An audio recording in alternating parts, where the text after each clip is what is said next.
ئەوە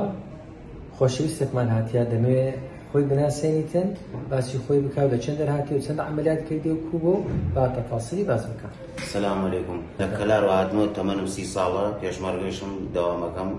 پاش 2 مانگێک هاتمەکن دکتۆر دلێژینەی لە هەولێر لە مستشفای میرەبانی کە هاتمە عێراقە من کێشم 140 کیلۆ بوو. پاش 2 مانگی کە لە عملیات لە گەدەبڕینی لە خوای بەزیاد بێ ئێستا هاتوومەتە 120 کیلۆ بە 2 مانگی بەبێ هیچ عرازێکی جانبی هیچ کێشەیەکم نییە و تام دەخە زۆر سەحەت و وانەشمە باشە لە خوای گەورە بەزیادی. زۆر سپاس کاک دکتۆریشەکەم زۆر ڕازی لە دەستی و مەمنونین زۆر سپاسێکن لە خوای بەزیاد بێ هەموو شتەکانی وەکو خۆیەتی لە ڤیدۆکانە لە ڕێنمایەکانە هەر شتێکی گوتو بێت وەکو خۆیەتی هیچ فەرق و جیازێکی نییە نە لە سەعری نە لە خزمەتگوزاری هەموو شتێکیان باش بوو لە خوای گەورە بەزیادی.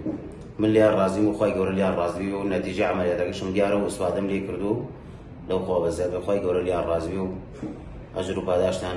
زیاد بێت لە لای خۆی. لە 2 مانگە ڕێک جگەریشم تەر کردووە جگەریشم نەکێشاوە و 2 مانگە ڕێک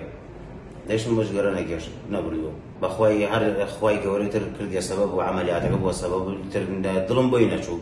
مەعیدەم پێی ئەترسا ئیتر لەو ڕۆژەوە کاوشەوەی خۆم حازر کرد بۆ عملیاتەکەی تر وە سبەینە کە عملیاتەکەم کرد لەو ڕۆژەوە تاوەکو ئەم ڕۆژ گەرێکشم نەکێشاوە ئەوەی ئەمڕۆ 60 ڕۆژە ڕێک 2 مانگە پاش 2 مانگی هاتمە میوانی بۆ هەولێر حەزم کرد بیامە لای مەرحەبایەکی بکەم و میهرەبانی دڵسۆزی و لێزانی